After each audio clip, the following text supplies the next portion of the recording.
I don't know how you guys feel about Tony Romo. Amazing. We're about to shoot a shot.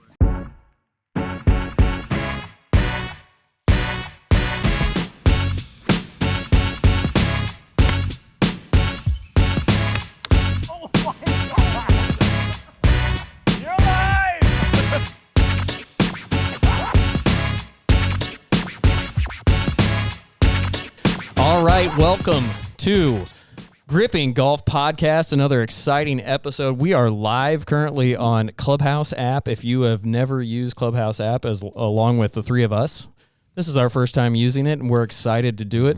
Yeah. We're going to just see if people will join and hang out with us and talk about golf etiquette is where we're going. Yeah.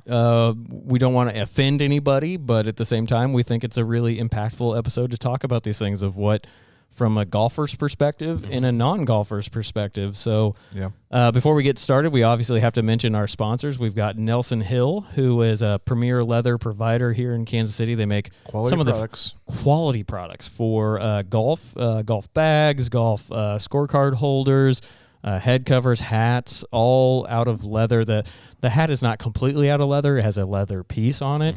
But if you were looking for a gift for that golfer in your life, you can get 10% off your order if you use the promo code Gripping Golf on their website, which is nelsonhill.co, just nelsonhill.co. And then our second sponsor here that we mention is Boomerang Putting, which is the Holmore putting device. Their tour model is the newest model that they have. We've been testing it. We've done a review on it. We've done a review on actually all three of their products, and they're all really great.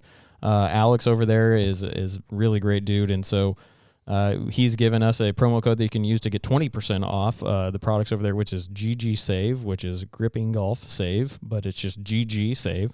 And you go to their boomerangputting.com is their website and enter in what products you want, and you will get 10% off 20% off of your order, which is really, really great. So Dave, I'm going to toss it over to you unless Dave. I have forgotten anything. Have I forgotten anything? No, I don't think you forgot anything. I haven't forgotten anything. We do. I just want to point out, we do have someone listening to us currently on the Clubhouse app. So exactly.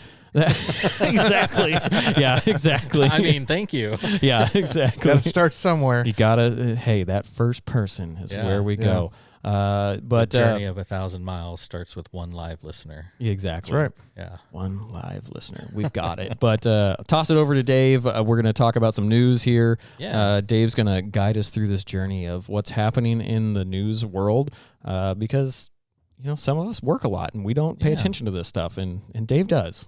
Yeah, and some of this isn't necessarily news. Some of it is just articles that I read online that seemed pretty interesting. Other content providers, right? Aside from Gripping Golf, but we know that everyone truly gets all their golf content from Gripping Golf. Right. Yes. Yeah. So the first thing is we've talked about this before, but Phil Michelson wins another Champions Tour event. Yep.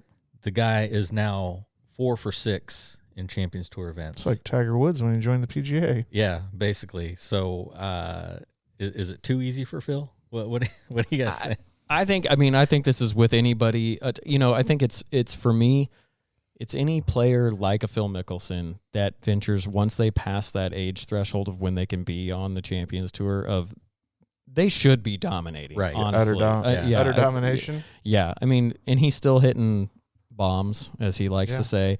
Nasty he's still bombs. Yeah, and he's still getting to play the longer driver for the time being. And I think, I don't think it's too easy. I just think he's at a different level than the rest of the players there. For sure. So. Well, yeah, I don't know what the yardage of their courses that they play, but it's not PGA yardages. No. Yeah. Right? Yeah, and it can't be, right? So you think, okay, he can bomb it all he wants, right? Right. And you're like, well, Bryson tried to do that, and he doesn't always do that. But Bryson doesn't have Phil's short game, and Phil can get up and down from anywhere. So yeah. I think you'd expect him to win. It's strategically proven that the closer you hit it to the hole, the more you are going to shoot a lower score. Yeah. Right, and that's actually what he said. That's a different article, but he was kind of getting slammed for talking about how much he craves distance, so to speak. And basically what he said was, I don't care. The closer I am to the hole, like if I'm hitting a 9-iron and my opponent's hitting a 5-iron, I've got an advantage. I'm going to win. Absolutely. More often than not. And that's why I care about distance. But kind of the big thing is one of the tournaments he lost, or didn't win, I should say. He took a 9 on a par 5 because he launched 2 balls OB. OB, right? Yeah. And so he was kind of getting slammed by the announcers for that. But, yeah, I mean. He's still 4 for 6. Like, I'll Exactly. take that. I'll take that win ratio. Yeah. Right. For sure. And, I'm sure it's not an insignificant amount of money to go in his Oh, no. portfolio, but maybe it's his betting money for when he plays with the younger guys on the Well, PGA yeah, Tour. I mean, that's all Yeah. guaranteed money for those guys. There's no cut. Right. Yeah. Right. So why not try to go as deep as possible and as low as possible? Right. For sure. Yeah, I think. Why wouldn't you? I mean, I guess I just sit there and think about, like, if you're an amateur playing at your local courses, do you sit there and say, "Oh, it's too easy. I'm not going to go do that." I say that all the time. You say that. Pete All says the that all the time. time. Yeah, Pete says that all the time. But us normal folk who struggle to play the game at the Pete's caliber, Right. we I can. elevated. Wait, didn't you finish last in the Spring Hill Invitational? I did. I was Okay. a solid You All right. finished 36th. 36th. Right? Yeah. 36. Yeah. Hey, I noticed. There was a award-winning prize. For There was, coming in but I last. noticed that you've got some gaps in that prize. Like, you don't have all your irons covered. Your wedges are naked. No, the sand wedge head cover was in the car. Yeah. Oh, I okay. do not have one for the lob wedge. Apparently, they don't make them for lob Interesting. wedges. I don't know. Yeah, that's a man. So for it those sounds like an listen- opportunity for that for gripping listener golf out there, The gripping golf lob wedge cover. Yeah, exactly.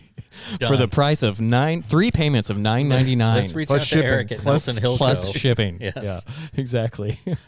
We're doing it. so it'll be all right. So that was the finale for, I think it's called the Charles Schwab Cup, where Phil won. Yeah. Yeah. Yeah. The other notable thing, that was Bernhard Langer 6th.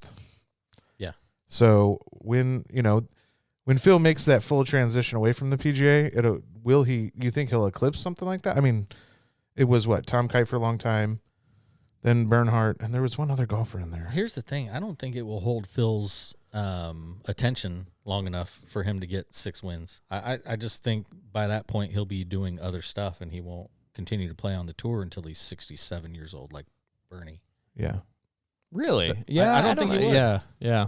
That's interesting. Yeah, he might have other endeavors or other Because to things he wants me, to do. Yeah. I would assume that every major television network that carries golf would want him on there as a personality. Oh, God, yes. Imagine him taking over for Nick Faldo. Yeah. That's true. Yeah, as a commentator. I I do can like see that. Nicky. Yeah, he's great. He's Yeah, He's my and I favorite. mean Nick Faldo is just the first one to come to mind, but Right. well, you No, I Johnny think- Miller and then Paul Azinger and right. I mean, I would appreciate, like, he's almost I don't know how you guys feel about Tony Romo on football, but like amazing. yeah, and you really truly appreciate his perspective. So I feel like Right. Phil would bring that if he did venture into commentating. It's kind of how Azinger is a little bit when he's on there. I think Yeah. some people find Azinger a little dry, but I appreciate it. I wasn't the biggest fan of Johnny Miller. Me He neither. was quite annoying. Of it seemed like everything, He's like, a very get off my lawn type. yeah, it was him, very. him and Len Dawson were like the most negative commentators I've ever listened to. He was just like, they talk about like autobiographically listening to people where you interject like yourself into what they're talking about. Right. That's how he was. Like, he All was the watching golf. It was like, well, I've hit that shot before and I would make it. And you're Yeah. just like, I don't care, Yeah. but I did appreciate Johnny Miller's perspective when he would help us understand maybe potentially what that player is thinking in that moment. Sure. I just didn't appreciate like the secondary subjective comments of like he could do better. So he was good Yeah. pre-shot. Post-shot, he was awful. Is what we're Yeah, hearing. it just wasn't like but Yeah. I think Phil would bring a lot of humor into Absolutely. into yeah. it, and I Yeah. think that I feel like, don't bite my head off, but I think golf could use that a little bit from time to Absolutely. time Yeah. because it is like Absolutely. when you're a golfer and you sit down and you watch golf like the Masters or you watch the U.S. Open, you watch the majors, everyone always says, how do you watch golf for that long?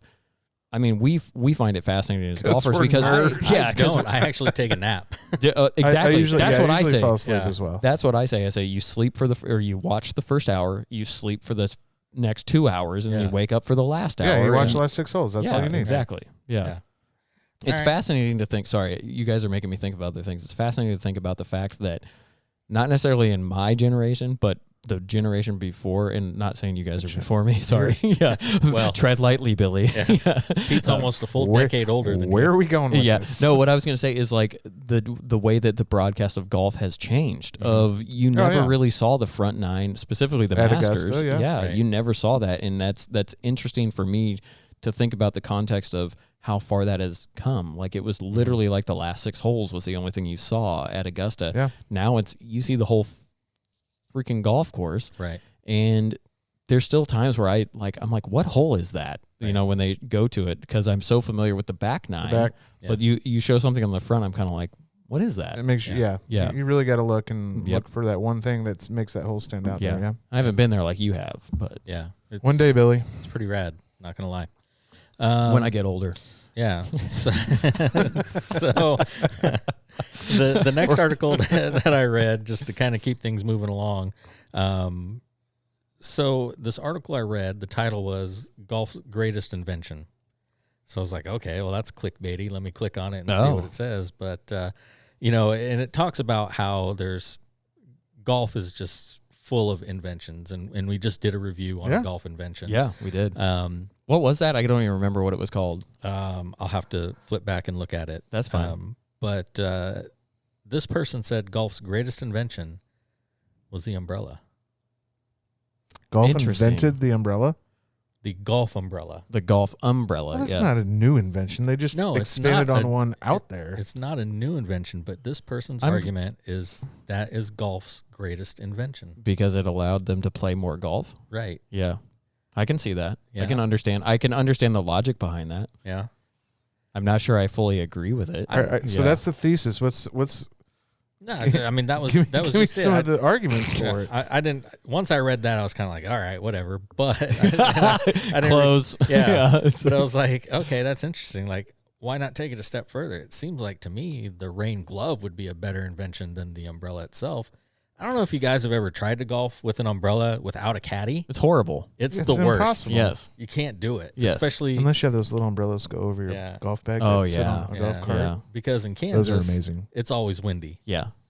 Well, it's just putting it up and down, and there's the umbrella. It's not like collapsing it. Right. I'm not saying collapsing it. It's because like I never collapse mine when I'm playing in the rain, but it is a royal pain in the ass. Right. And like carrying it out, you're carrying it. You have to carry, because it's cart path only. Right. When you're playing in the rain, Yep. You have to carry 3 or 4 clubs with you because you don't want to go back. Towels up towel, in there, your golf your glove. rangefinder, Mhm. and you get there and you're like, I don't know what to do. And Right. then you have to put the umbrella down. Then you get to put all your clubs underneath it, and it's just hard. Yeah. If you don't have a caddy, it is hard. Right. This is why as I've gotten older, I just don't play. You don't play in the rain. Right. Yeah.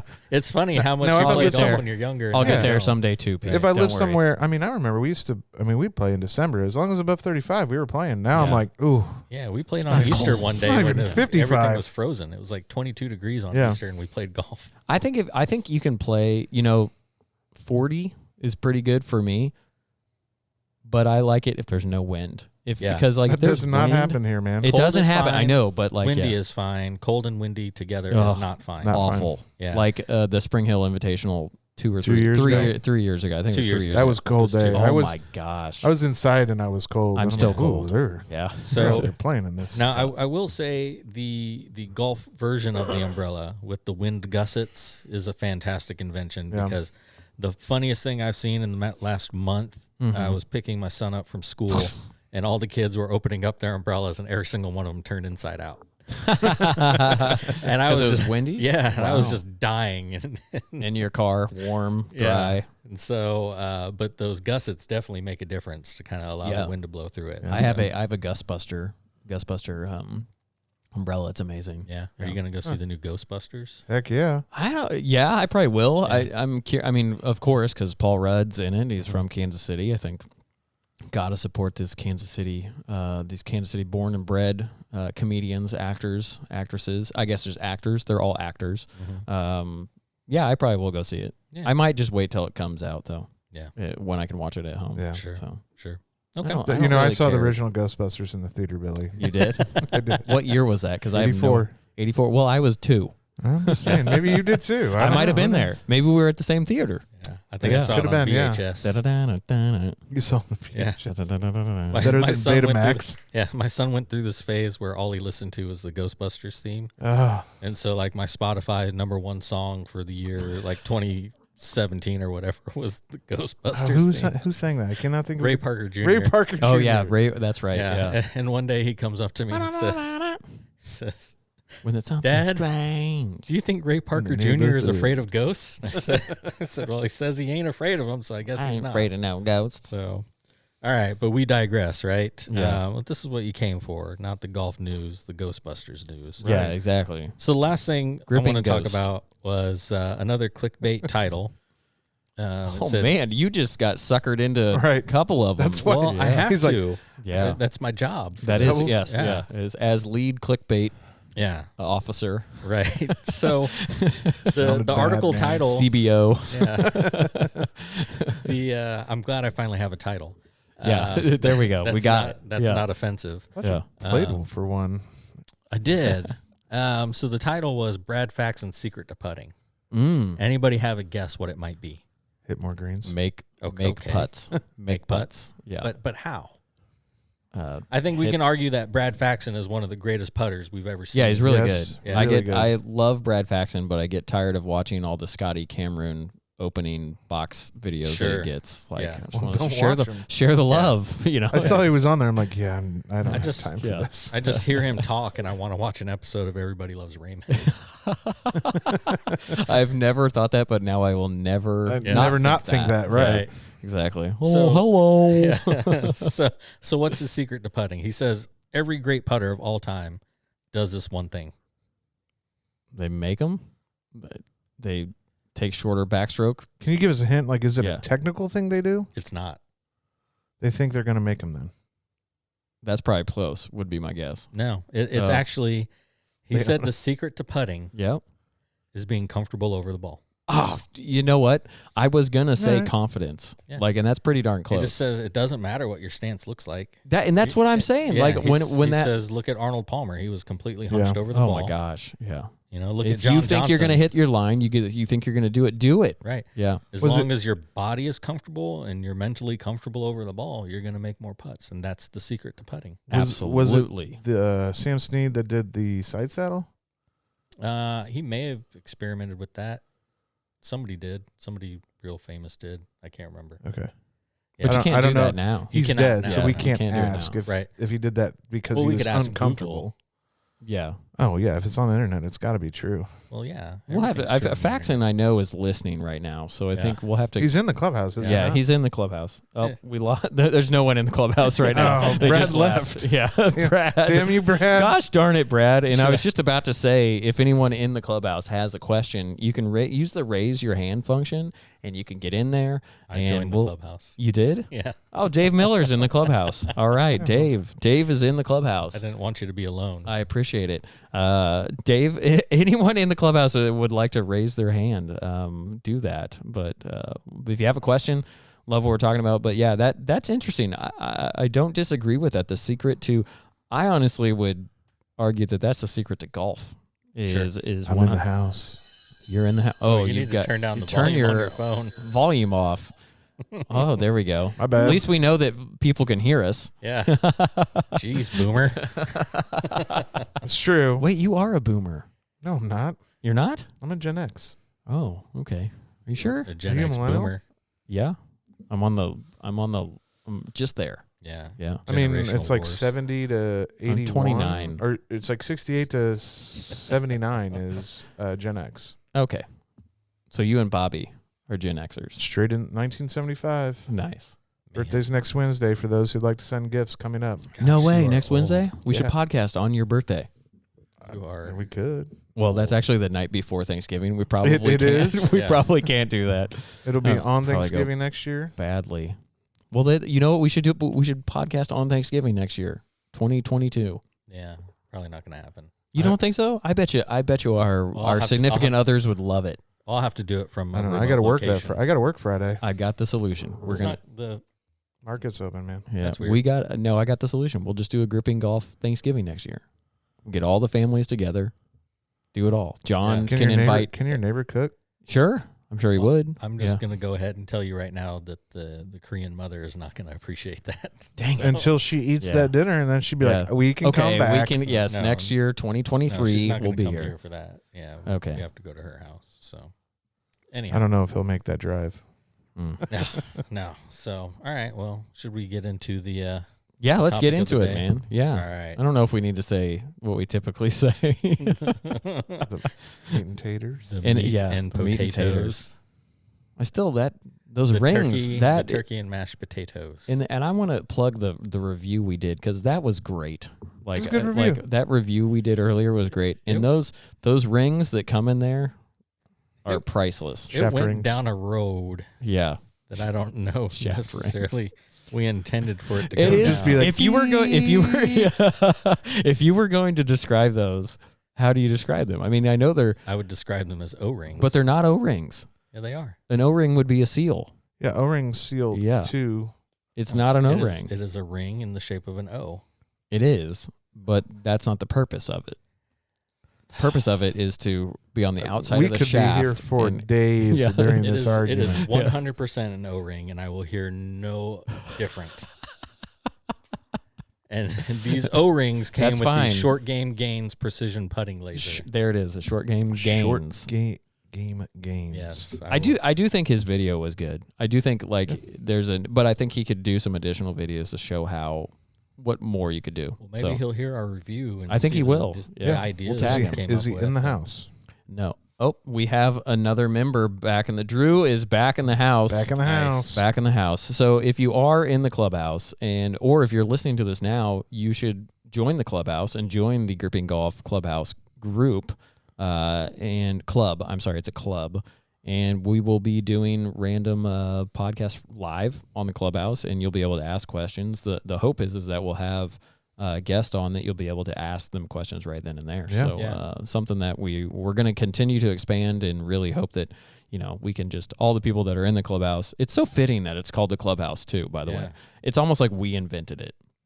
So, I mean, we could just take credit. So the only problem I have with the clubhouse is I've had my hand raised for like 5 minutes and you're not ignoring. Well, I'm ignoring you. Yeah. So that you can't be in two places. Hey, at least you know how to do that. It'd take me like 20 minutes to you just press the hand. You just oh, okay. Not your actual hand. Yes. Well, go ahead and press your actual hand. He just pressed your hand. Yes.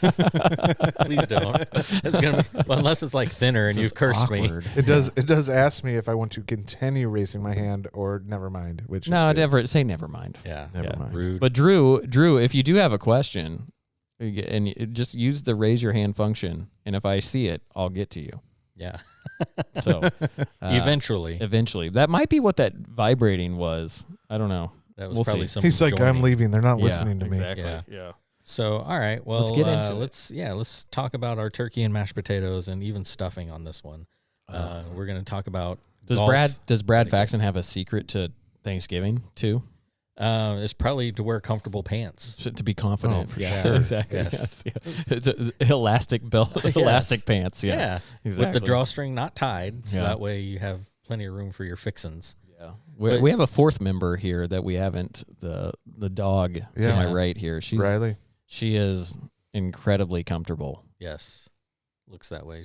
She's been watching golf. Sullivan's over there too. Is he peeking around the corner? No. He's on the ground right there? Yeah. Okay. All right. Yeah. He was playing with the toy earlier. Oh, yeah. Wore himself out. Yeah. It's a rough life. So, getting us back on track, the topic that we wanted to talk about tonight is etiquette on the golf course.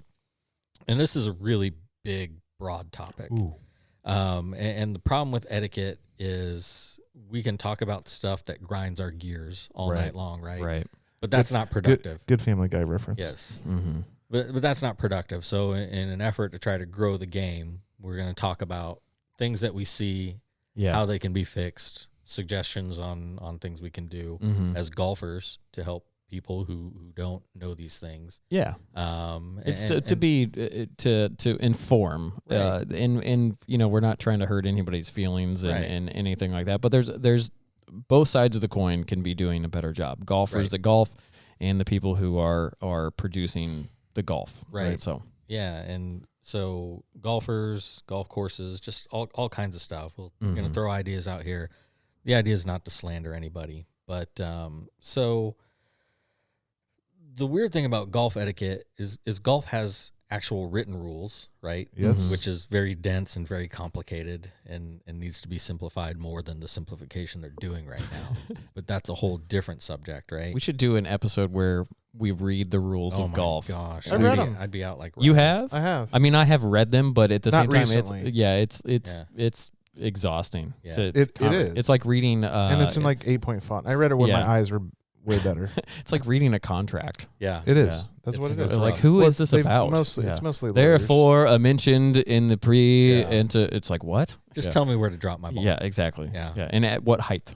Is Right. it at my knee, below my knee? What do I have to do? I don't know. I just they fall out of my pant leg. Oh, I didn't lose it after Cheater. all. Here it is. Cheater. Found my ball. That's how Leaf you rule. win. So I'm going to Yeah. jump in here. I think the one thing that everybody should know is, especially when you're riding in a cart, if your partner's hitting, take clubs, go to your ball. Maybe you get the Yeah. wrong ones. Don't just sit there. Maybe you wait for them to come over before you hit, but that's fine. Go over and like acknowledge that it's going to be your turn soon. I see what you're saying. That You're saying that you pull up, you're two people in a cart. Yeah. You get to the first person's shot. You, as the passenger or the driver, could go ahead and go, hey, I'm going to go over to my ball, Well, come back. I'll give you a real life scenario. Oh, whoa. I hit a lot in the woods, Oh, okay. and I think people Yeah. feel it necessary to help me look. And honestly, like Oh. I have a good idea that this ball is gone. Yeah. Go hit your shot. Let me look. Let me take my 3 minutes to look. Don't spend your time. So you either take clubs and go to your ball, take the cart and go to the ball. You play. If I don't find it by the time you're done Yeah. and back, it's gone. That's- And I'm gonna drop and hit. That's interesting because I feel I feel like there's two sides of that thing because the people in your group are going, I want to help him. Right. I want to help that person. Because it's common courtesy. But the other flip side of it, where you're coming from, is pace of play. Mhm. You're Yeah. thinking in your mind like, guys, I know it. Like it's probably circumstantial a Yeah. little bit of it's so deep in the woods, don't go look for it, or or it's so deep, it's so dense in the ground. yeah. And I'm not talking competition rounds. I'm talking No, like I know what you mean. our Saturday, Sunday mornings. Yeah. Yes, we have $5, $15 on the line.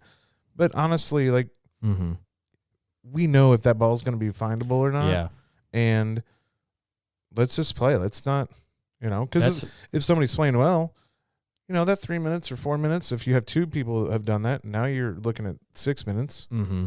That could throw off their game. See, I was approaching it from a different angle. I was thinking ready golf.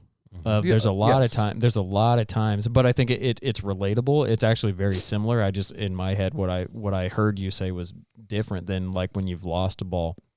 But there's so many times where you're in a cart together, you are riding, you get up, the person pulls up to the first shot, whatever's closer, and the other person just sits there.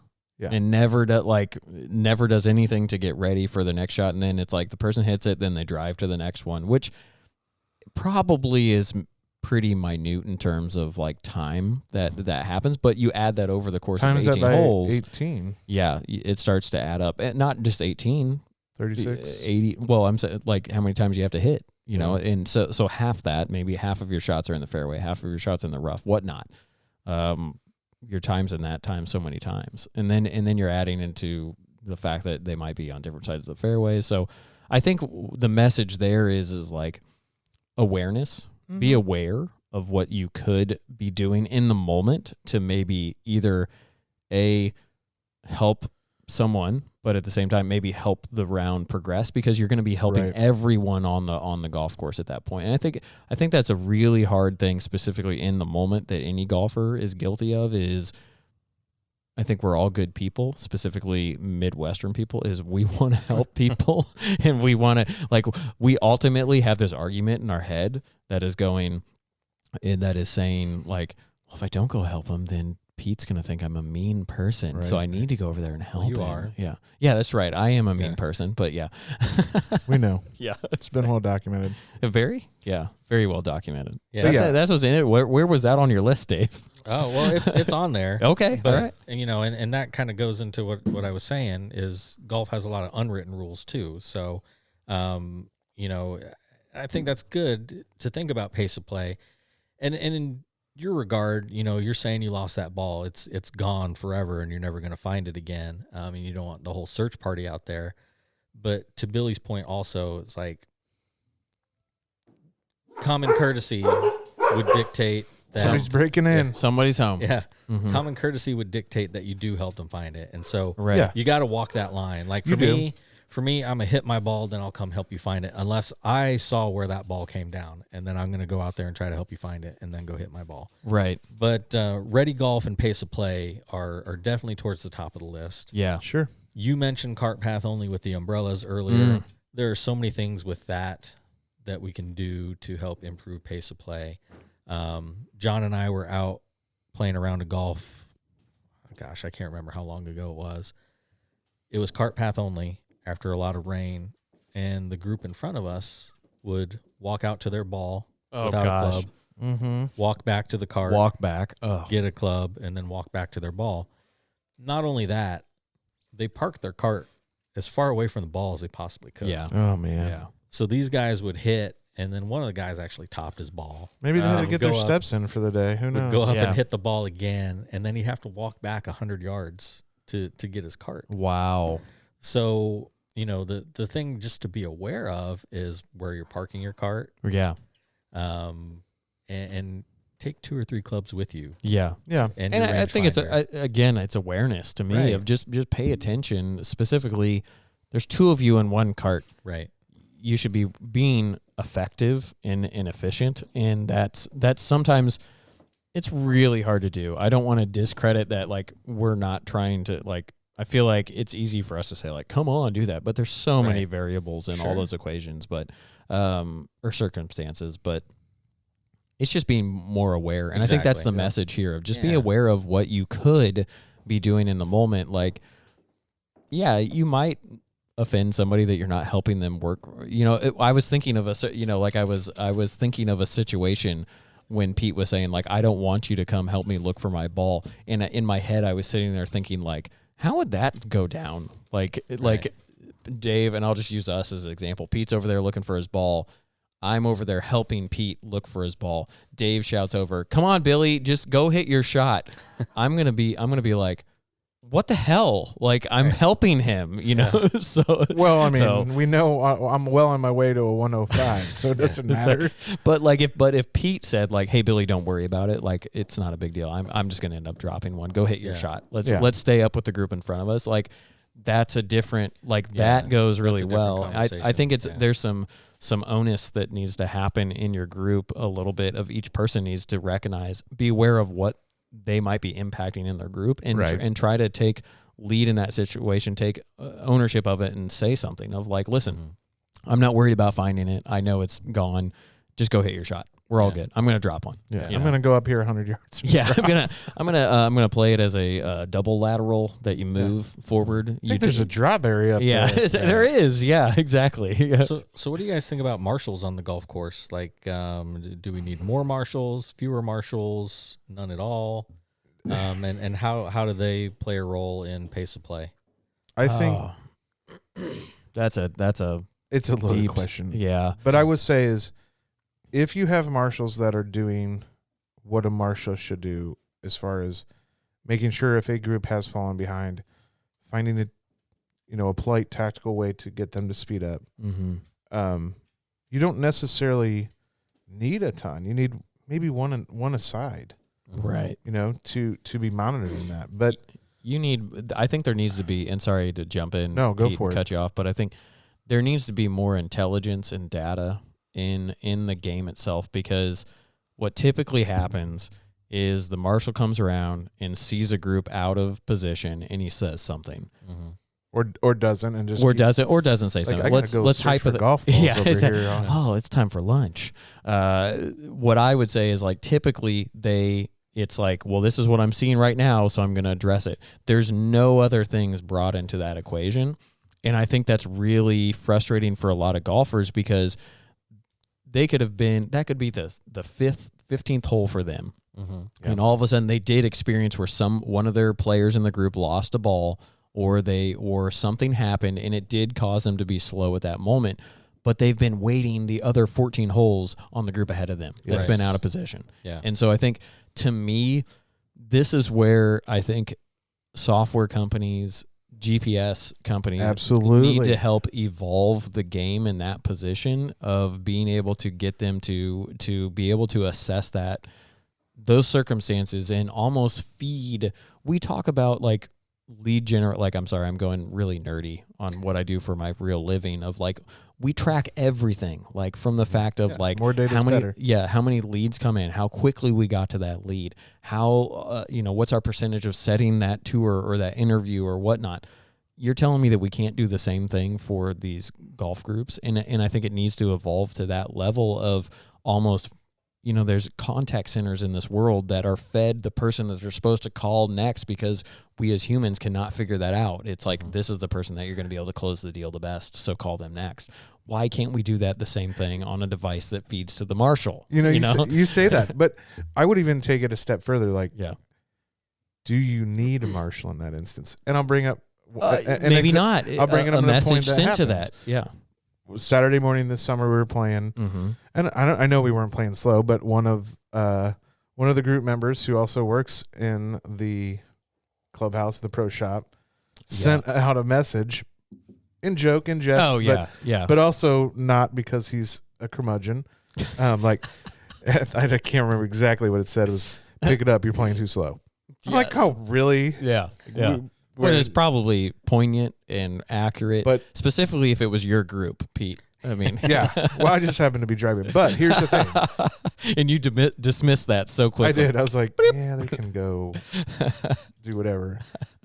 And I know there's a lot going on in a pro shop on any public course. But if you have that real-time feedback and you have parameters set in your software, if you know where the carts are located, right, then maybe you have a couple notifications. And if a group does fall out, maybe you don't reach out to them the first time. Yeah. Second time and third time, that's that trigger.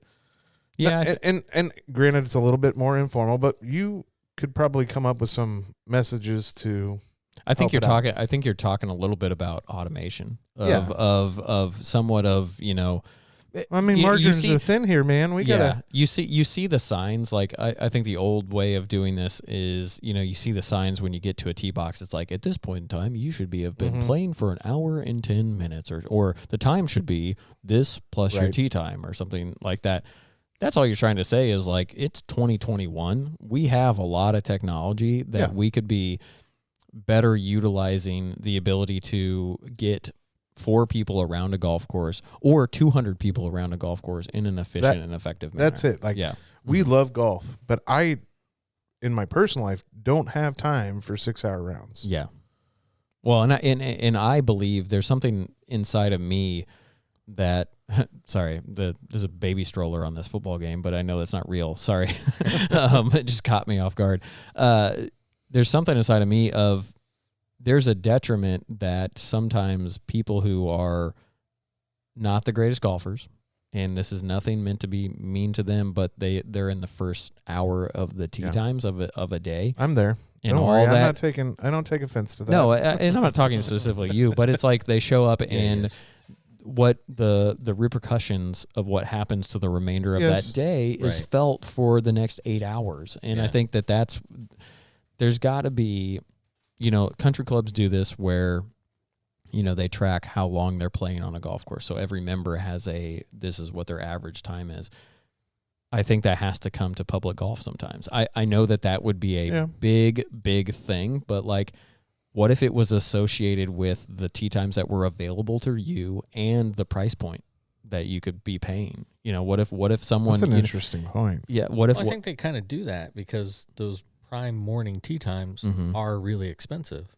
And a person that's not going to be good at golf and is just going out to just kill some time, they're not going to spend $80 on a round of golf. They might. If Yeah, money, but I'm money's saying not a reverse it. consequence. I'm saying reverse it. I'm saying like still to the public, the person that maybe isn't a member at this public golf course or has the loyalty app sees that market rate. But this is the street rate that they're going to pay. But Dave Miller, who plays the golf course every Saturday and Sunday, or every Saturday, let's say, and averages 4 hours and 15 minutes, his cost is going to be 15% less than what the street rate is, and he might only be able to book that tee time. So I just think that's an interesting concept. I'm not saying we have to do that or that's what it needs to go to, but you might have we've all said it in the last 2 years because of COVID, is we love the fact that this is showing so much growth to the game, but we're also frustrated with the fact that we go out there and now on a Saturday, it's a 5-hour round sometimes, So, and I don't want to harp on slow play, but I think a point should be made. Mm-hmm. One, I think people who are slow players don't necessarily realize that they are. 100%. And two, we have a handicap system that you have to go in and put your handicap in. It'd be really interesting to see if you could also put your start time and your end time in to understand how quickly you're playing. Yeah, get away from. I don't want to get into the self-reporting though. I want it to be. No. I want it to be all done from. Yeah. But I would like to know, like, because I am conscious of that. I grew up like that mostly because when I started playing golf, I was young, right, and I was allowed to go out on the course by myself or with my friends that were my age, 13 and 14. You're still young, Pete. But the stipulation was. You watch for those members, and if you're holding up play, you're picking your ball up and you go. Yeah, or you're letting them you play knew who to watch for. Yeah, and that was the one rule kind of ingrained in my head, and so but that was on a private club, wasn't it? I was going to bring that up. Yeah, but as a 13-year-old, but it's a whole different type of etiquette at a private club than it is at a public course. I would say pace of play is never an issue. Unless you're like the fastest players at the club. Because they have marshals and people paid for the privilege to play at that course. And if they don't want to play a 4.5 hour round, they don't have to play that because they paid for the privilege of a 3 3/4 hour round or something along those lines. I've never played at a private course with a marshal. But you know what I'm saying though, right? No, I do. People are being watched. Like and on those they if play you're in a through. private club and you consistently play golf for 5 hours every single time, every single member is talking to the club pro, talking to somebody. Yes. And you, the slow member, the 5-hour round member, is being talked to by the club saying, you need to pick it up or else you're going to lose your golfing privileges or whatever. There's more of a, I don't know what the word would be, but there's more of stigma? Stigma maybe, but it's like there's more, not results, but just like that like if I don't do this, like there's going to be problems, right? Like and you don't want to do that, right. So yeah. But I do think there is a drastic difference between private and public, and that's not meant to be mean. That's just the way it is. So it's a fact. That's what what. If it was so important to people to play in 3.5 hours, go join a country club. You know, pay the fee. That's what you get. Yes. Yeah. Exactly. And if you're and I'm sitting here complaining, it's like, oh, we've talked about the fact it's taken 5 hours. It sucks, but I still literally it just takes 5 hours. Literally, I lose zero sleep over that fact. Yeah, maybe in the moment it's a little bit frustrating, but I'm not. I'm really not that mad. Yeah, right. At the only end of the day, that's getting mad at it is my wife. Exactly. Yeah. Or the only one they're probably at home fighting the whole time. Number one listener, we're gonna make her mad. Yeah, number one, and the only person that has to deal with that is Dave. So, so we're good with that. Yeah, exactly. Yeah. Exactly. All right. So play aside. What other etiquette? Well, I was just going to ask, like, what are some other things that you see on the course? Like, for me, the thing that drives me nuts is people not fixing their pitch marks on the green. Yes. Yeah. And my question, I spoke to Billy about this off the line another time, is or not in the clubhouse too. Right. Yeah. Maybe it was in a clubhouse. Oh, we lost a listener. Oh, we had another listener. Yeah. We had two. That's yeah. 200% increase. That's a lot. Yeah. Oh, we got another one. Drew's back. Drew's back in. That counts as 3. That's 3. Yeah. So fixing pitch marks on the green, and my question to Billy was, I think people know that you're supposed to do that in general. Yeah. Right. I don't think people know how to do it correctly. I don't know that there are a lot of things like, so say the casual golfer tunes in when Phil or Tiger are in contention during a golf tournament. The PGA ran a whole thing about selecting the right tee box. Can they also run something that says, hey, this is how you fix a pitch mark along with that? That's a good point. Or the Greenkeeper Society. GSC. Yeah, the GCSA. Yeah. Yeah. 2 A's, right? It's 2 A's. Yeah. Yeah. But, are we as golfers doing enough? And there's an example that I told Billy. I saw somebody fix a pitch mark incorrectly. Yeah. And I just kind of chuckled about it, like, he tried. As opposed to, was it a chuckle just like Pete and I did? Yeah. As opposed to, well, maybe I should have stepped in and said, hey, this is how you actually fix it. Yeah. Because what you ended up doing is you pulled up the dirt, and sure, you made it smooth. Yeah. But now there's not grass there. Now it's going to die. Not going to go back. A couple things on that, because I think the PGA or the USGA or the GCAA or AA, they it's a lot of A's. There's so many A's. The RNA, if we want to throw another one in there. Yeah. I think probably 10 years ago, I would say there was a big push on that of teaching them. I just think maybe the means of how they were able to do it. There's been a lot of advances in social media, video, YouTube. I mean, YouTube was big back then, but it's ginormous now. I think it's lack of information, maybe a little bit in streamlining that and that ability to understanding the audience. I think they don't get it. Yeah, I think that the audience doesn't know that they need to do that, nor do they feel like they should. That's something that they should go educate themselves on. So I think to Dave's point is he's saying a little bit of the fact of what can courses do, what can golfers do to make that more readily available for the golfers. So maybe it's a QR code in the clubhouse that they can scan and watch a video. By the urinals. Well, yeah, of course. I think it was the PGA that yeah did have those pictures preparative.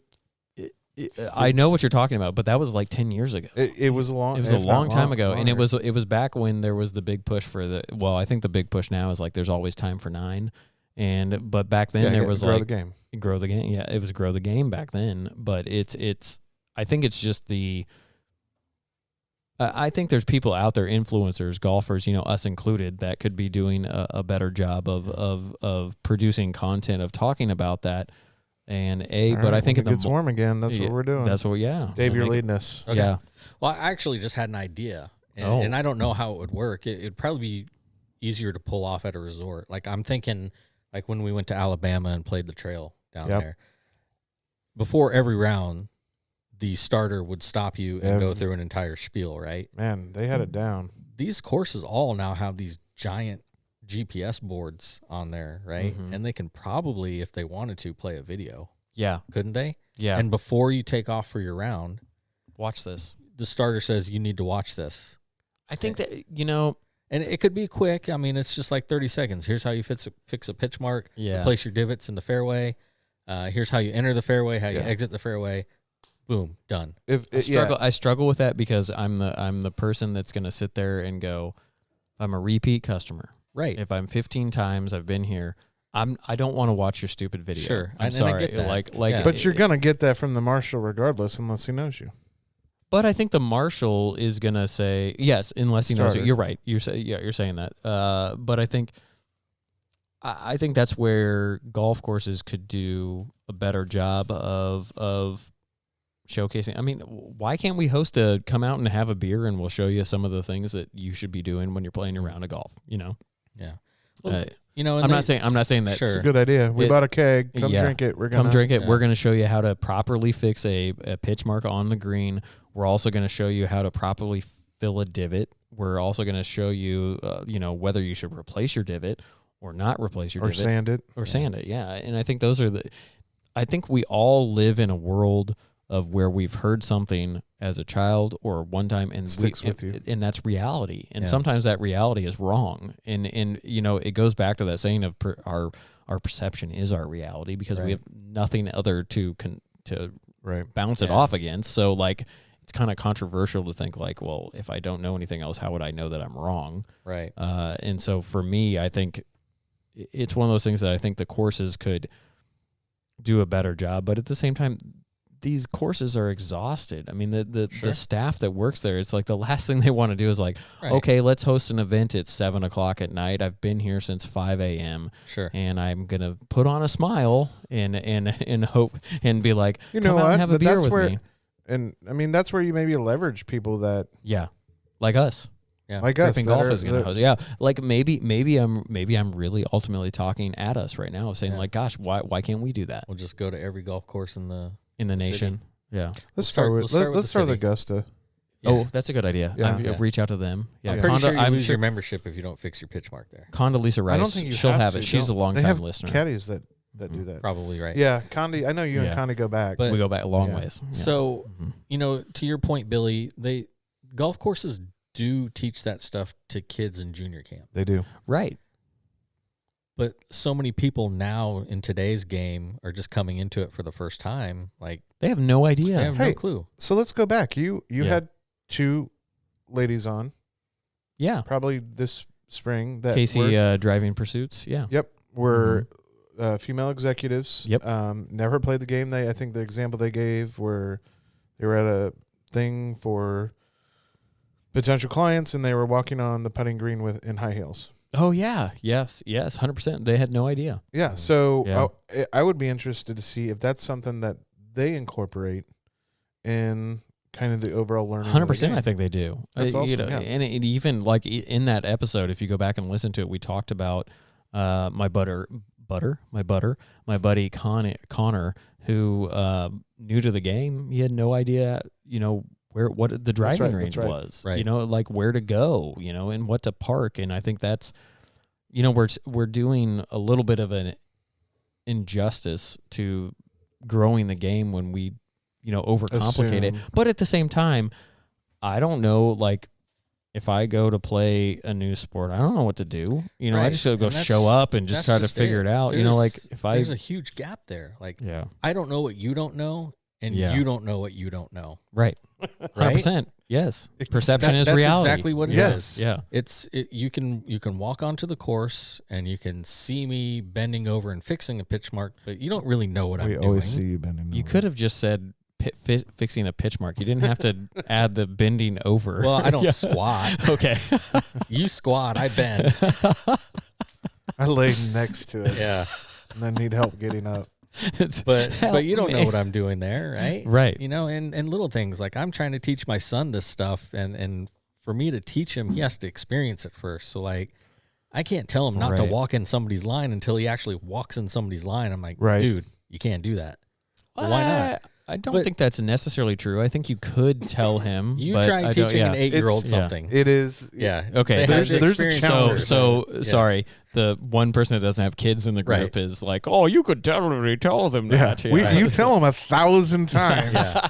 and they don't hear it. Yeah, Right. and then they do it. And And then you're they like, do it. You're like, all right, oh. let's just replay what happened. So it's Yeah. like how my wife feels about me, of like when she tells me 1,000 times, don't do something, and I do it, and she goes, I just told you not to do that. Right. Yeah. Exactly. Yeah. Were exactly. you listening, So- Billy? What? I was not. But Yeah. there's all What'd you those, say? yeah. There's all those little things in golf. There's the pitch marks. There's standing in somebody's line or Behind the line. behind the line watching their Yeah. putt. Yeah. There's walking through somebody's line. There's walking through somebody's through line. Yeah, the through There's- line threw me for a loop. Right. I was like, oh there's- my gosh. Right. There's how to set the flag down on the green without slamming it and leaving a long, slender mark. There's Yeah. Don't chuck it. there's where to put the flag down. Basically, how I read some of these rules was just don't stand on the green. Right. Like It is. go sit in the Yeah. cart, and Yeah. and that's what's the problem is like you Yeah. read these and you go, that's why Well, new yeah. golfers are so dang yeah, intimidated. and It- that's and not that's, only that's that- just on the green. And let that's alone the that's tee at box. the pro level. Like Yeah.